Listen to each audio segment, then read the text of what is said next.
Hello friends, welcome to Roja classic. இன்றைக்கி நம்ம வீடியோவில் பார்த்தீங்கன்னா சப்பாத்தி தோசையெல்லாம் தொட்டு சாப்பிட்றதுக்கு சைட் டிஷ்ஷாக நம்ம வெஜிடபிள் கிரேவி செய்ய போகிறோம். வாங்க அது எப்படின்றத வீடியோவில் போய் பார்க்கலாம். இந்த வெஜிடபிள் கிரேவி செய்யறதுக்கு பார்த்தீங்கன்னா ஒரு 3 ஸ்பூன் அளவுக்கு எண்ணெய் சேர்த்துடலாம். எண்ணெய் அளவாக சூடானதும் அரை ஸ்பூன் அளவுக்கு சோம்பு சேர்த்துடலாம். அரை ஸ்பூன் அளவுக்கு சீரகம் சேர்த்துடலாம். இது ரெண்டும் லேசாக பொரிஞ்சு வரணும். இந்த கிரேவிக்கு பார்த்திங்கன்னா நான் பட்டை கிராம்பு எதுவும் சேர்க்காம தான் நம்ம இதை செய்ய போகிறோம். அதுவே ரொம்ப சாப்பிட்றதுக்கு ரொம்ப டேஸ்ட்டாக இருக்கும். இப்போ நல்லா பொடியாக நறுக்கின பூண்டு ஒரு 2 ஸ்பூன் அளவுக்கு சேர்த்துடலாம். இந்த பூண்டு எண்ணெயில் கலர் மாறாமல் நல்லா வறுபட்டு வரணும். அந்தளவுக்கு நம்ம வதக்கி விட்டுக்கணும். இது கூடவே ஒரு கொத்து கருவேப்பிலை சேர்த்துடலாம்.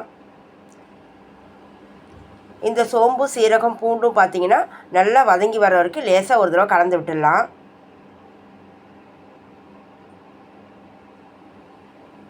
சோம்பு சீரத்து கூட நம்ம சேர்த்த பூண்டு அளவாக வறுபட்டு வரும்போது நான் ஒரு துண்டளவுக்கு இஞ்சி எடுத்து துருவி இதில் சேர்த்துருக்குறேன்.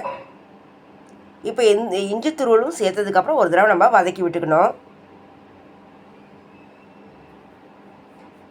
அடுப்பு ரொம்ப சிம்மில் வச்சுட்டு நான் இதை வதக்கி விட்டுருக்கேன். இப்போ நல்லா பெரிய சைஸ் பெல்லாரி வெங்காயம் எடுத்து பொடியாக நறுக்கி அதையும் இது உள்ளே சேர்த்துடலாம்.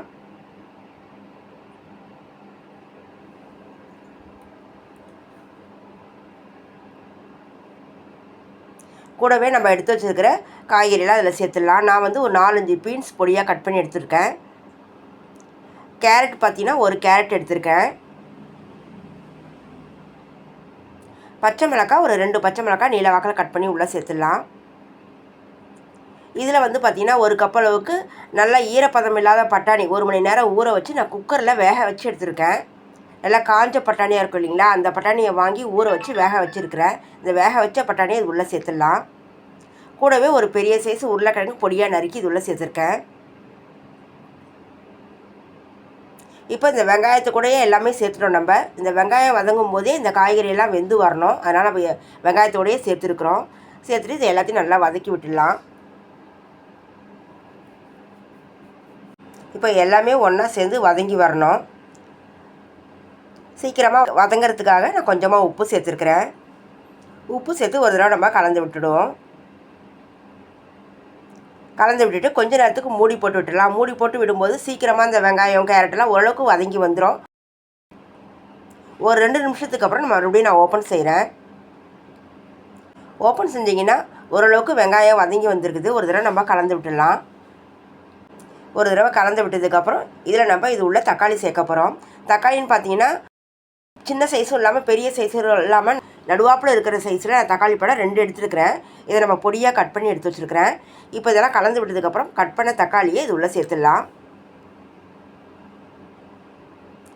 இன்னுமே வெங்காயமும் வதங்கணும். இப்போ தக்காளி நம்ம சேர்த்துருக்குறோம். வெங்காயம் தக்காளி மறுபடியும் நல்லா வதங்கி வரணும். அது வரைக்கும் நம்ம இதை கலந்து விடணும். கலந்து விட்டுட்டு மறுபடியும் மூடி போட்டு விட்டுடலாம். ஒரு 2 நிமிஷத்துக்கு அப்புறம் ஓப்பன் செஞ்சுக்கலாம். செஞ்சு பார்த்திங்கன்னா வெங்காயம் தக்காளியும் நல்லா வதங்கி வந்திருக்குது. நம்ம சேர்த்த காய்கறி தான் நிறையா இருக்கிற போல் இருக்குது. வெங்காயம் தக்காளியும் நல்லா வதங்கி இருக்குது. தக்காளியோடைய மேல் தூளெல்லாம் சுருங்கி நல்லா வதங்கி வந்திருக்குது. இதில் பார்த்திங்கன்னா ஒரு 1/4 கப் அளவுக்கு நான் தயிர் சேர்த்துருக்குறேன். மசாலா பொருள்லாம் சேர்க்காமல் இந்த மிளகாத்தூள்லாம் சேர்க்கறதுக்கு முன்னாடி நான் தயிர் சேர்த்துருக்குறேன். ஏன்னா இந்த காய்கறியோட இந்த தயிர் சேர்த்து நல்லா கலந்து விடும்போது லேசாக ஒரு புளிப்புச்சுவையோட கிரேவி இருக்குன்றதுக்காக நான் சேர்த்துருக்குறேன். தயிர் சேர்த்து எல்லாத்தையும் ஒரு தடவை கலந்து விட்டதுக்கப்புறம் இதில் பார்த்திங்கன்னா 1 ஸ்பூன் அளவுக்கு காரத்தூள் சேர்த்துடலாம். அரை ஸ்பூன் அளவுக்கு கரம் மசாலா தூள் சேர்த்துக்கலாம். 1 ஸ்பூன் அளவுக்கு மல்லித்தூள் சேர்த்துடலாம். நம்ம சேர்த்துருக்கிற மிளகாயோட பொறுத்து நம்ம காரத்தூள்லாம் சேர்த்துருக்குறோம். இந்த காரம் மட்டும் நீங்கள் உங்கள் விருப்பத்துக்கு தகுந்த போல் சேர்த்துக்கோங்க. நான் சேர்த்துருக்கிற மிளகாத்தூளுக்கு ஈக்குவலாக நான் 1 ஸ்பூன் மல்லித்தூள் சேர்த்துருக்குறேன். சேர்த்து எல்லாத்தையும் நம்ம கலந்து விட்டுடணும். இது கூட ஒரு அரை ஸ்பூன் அளவுக்கு மஞ்சள் தூள் சேர்த்துக்கலாம். இந்த மிளகாத்தூளுடைய பச்சை வாசனை போகிற வரைக்கும் கொஞ்ச நேரத்துக்கு ஓப்பன்லேயே வச்சு கலந்து விடணும்.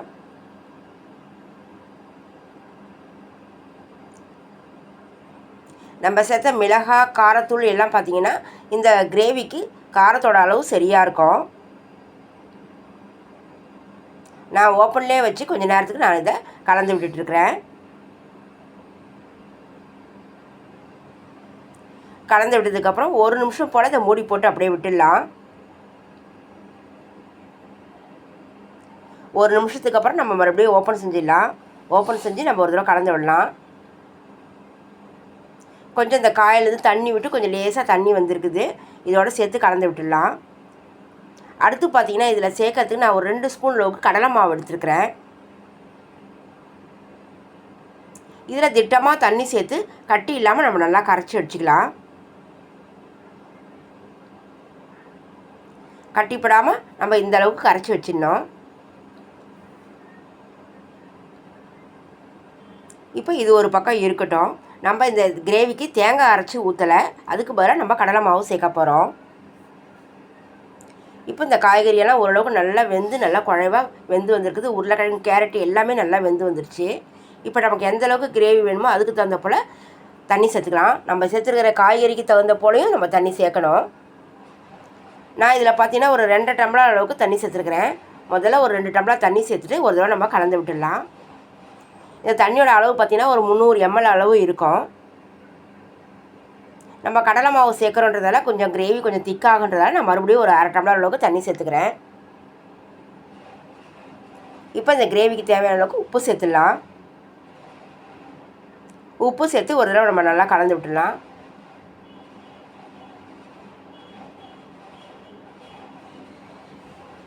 கலந்து விட்டு இது கொஞ்சம் நேரத்துக்கு மூடி போட்டு விட்டுடலாம். ஆல்ரெடி நம்ம வெங்காயம், தக்காளி எல்லாமே நல்லா வதங்கி வந்துடுச்சு. மிளகாத்தூள் போட்டு நம்ம ஓப்பன்லேயே வச்சு நல்லா கலந்து விட்டுட்டோம். அதனால் கிரேவி வந்து ஒரு நல்லா கொஞ்சம் ஹை ஃப்ளேமில் வச்சு கொஞ்சம் நேரம் நல்லா கொதிக்க வச்சா போதும். நல்லா மணமாக கொதித்து வாசனை வந்தால் போதும். நான் நல்லா ஹை ஃப்ளேமில் வச்சு நல்லா கொதிக்க வச்சுருக்கிறேன் பாருங்கள். இப்போ நம்ம ஒரு தடவை இதை எல்லாத்தையும் நல்லா கலந்து விட்டுடணும். கலந்து விட்டுட்டு இப்போ நான் அடுப்பை மறுபடியும் சிம்மில் வச்சுட்டு கொஞ்சம் நேரத்துக்கு மூடி போட்டு விட்டுறேன். கொஞ்சம் நேரத்துக்கு அப்புறம் ஓப்பன் செஞ்சிங்கன்னா லேசாக அந்த கிரேவி ஓரத்தில் லேசாக எண்ணெய் மிதந்து வந்திருக்குது பாருங்கள். நம்ம எண்ணெய் கம்மியாக தான் சேர்த்தோன்றதால லேசாக தான் எண்ணெய் பிரிஞ்சு வரும். இப்போ நம்ம கலந்து வச்சுருக்கிற கடலை மாவை இது உள்ள சேர்த்துடலாம். கடலை மாவு சேர்த்துட்டு நல்லா கலந்து விட்டுணும். இப்போ நம்ம அடுப்பை ஹை ஃப்ளேம்லேயே வச்சிடலாம். கடலை மாவு சேர்த்ததுக்கப்புறம் பார்த்திங்கன்னா அந்த மாவு வெந்து வர்ற வரைக்கும் நம்ம இதை கலந்து விட்டுகிட்டே தான் இருக்கணும். இல்லைனா லேசாக அடியில் தங்கி அடி பிடிச்ச போல் வந்துடும். கடலை மாவு சேர்த்து கடலை மாவுடைய பச்சை வாசனை போகிற வரைக்கும் நல்லா கொதித்து வர வரைக்கும் நம்ம இதை கலந்து விடணும். நான் கலந்து விடும்போதே நல்லா கொதித்து வருது பாருங்கள்.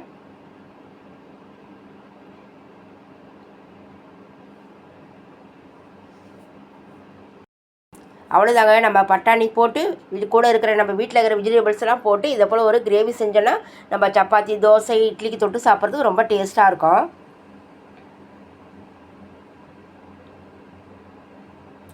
நான் வந்து பார்த்திங்கன்னா சப்பாத்திக்கு சைட் டிஷ்ஷாக அந்த கிரேவி செஞ்சேன்.